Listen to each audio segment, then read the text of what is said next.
আমার বাবাটা আমার প্রাইমারি স্কুলে আসছে দেখার জন্য, সে পরিদর্শন করার জন্য আসছে।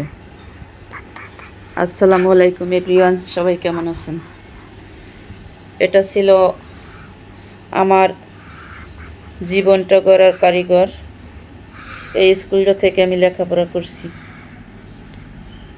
তখন তার এই স্কুলটা ছিল না, কারণ এই স্কুলটায় আমি প্রথম উদ্বোধন করছি।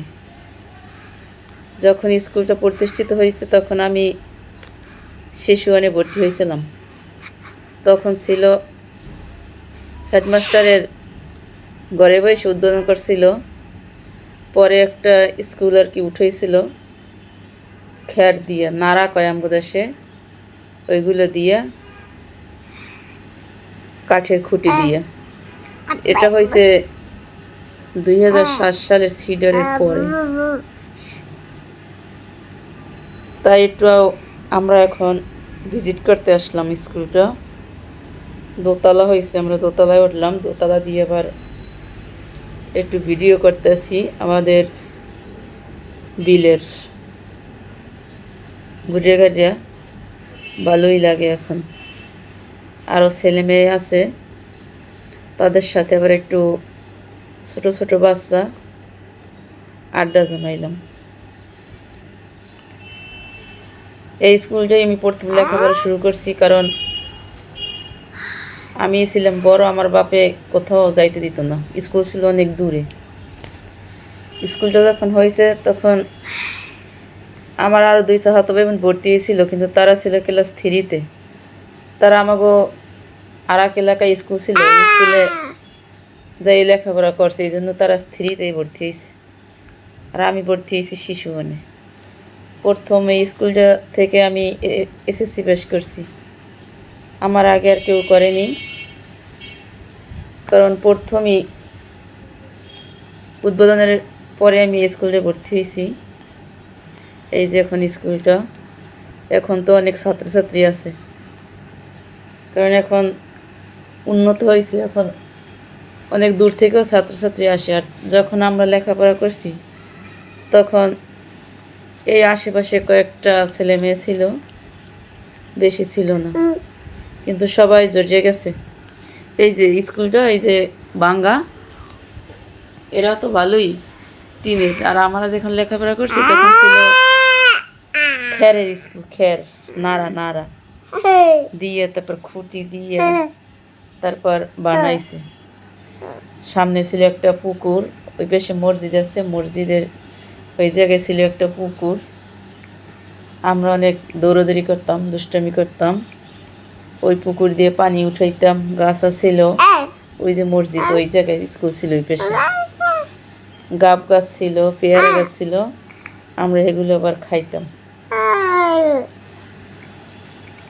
এখন আমার ছেলে বাড়িতে ভালো লাগে না, তার লাগবে বিল্ডিং, সে আইসে আইসে আবার দৌড়াদৌড়ি করে।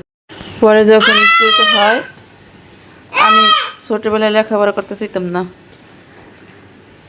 যদি লেখাপড়া করতে তাহলে আমি কান্না করতাম আর বলতাম আমি শোল মাছের মাথা খাবো। পরে আমার বাবা আমার অনেক মারধর করতো। একদিন এমন একটা আছাড় মারছে, ওই থেকে মনে হয় আমি লেখাপড়া শুরু করছি। তার আগে আমি লেখাপড়া করতেই চাইতাম না, এজন্য কোথাও যাইতাম না, লেখা আমু আর ঘুমামু আর ঘুরমু। পরে ওই আছাড় মারার পর থেকে যে লেখাপড়া শুরু করছি, একেবারে এক আছাড়ে মেট্রিক পাস করে ফেলাইছি একবারে। পরে তো আর বলতে হয় নাই, পরে ইচ্ছে মতোই লেখাপড়া করছি, কোনো সমস্যা হয় নাই। তারপর আমার দেখে দেখে আমার ভাই বোনগুলো লেখাপড়া করছে, ওদের আর বেশি বলতে হয় নাই। এই আমরা একটু এখন বিকেলবেলা ঘোরাঘুরি করতে আসলাম, স্কুলটারে দেখলাম, ভালোই লাগলো, কারণ বাড়িতে আসা হয় না, বেশি যাওয়াও হয় না।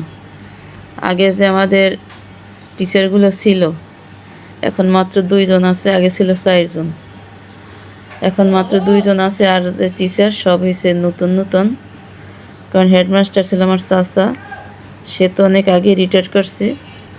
আর একজন 3জন মহিলা ছিল, একজন ট্রান্সফার হয়ে অন্য স্কুলে গেছে, আর 2জন আছে, আরগুলো সব নতুন। এই জন্য এখন আর বাড়িতে আসলে ওই স্কুলে আসা হয় না, কারণ আগের মতো এখন আর অতটা ভালো লাগে না। আর এই জন্য আসলাম একটু বিকেলবেলা দেখার জন্য। আমার বাবাটা খালি সে দিয়ে ওঠে আর নামে, কারণ সে বিল্ডিং পেয়েছে, তার ভালো লাগতে আছে। আর বাড়িতে তো বিল্ডিং নেই, এই জন্য আর ভালো লাগে না, কান্না করে। পরে বিকেলবেলা ওই জায়গায় যাইয়া সময় কাটাইলাম, দৌড়োদৌড়ি করে, আবার দাঁড়াই থাকে, দেখে কে কি করতে আছে। যতই ডিগ্রি দেরি হই না কেন, যতই সার্টিফিকেট অর্জন করি না কেন, এই প্রাথমিক শিক্ষাটা যদি অর্জন না করা হতো, তাহলে কখনোই বড় কিছু হইতে পারতাম না, আর এত নাম দাম অর্জন করতে পারতাম না। এইটার কারণেই হয়েছি। আল্লাহ হাফেজ, বিদায়।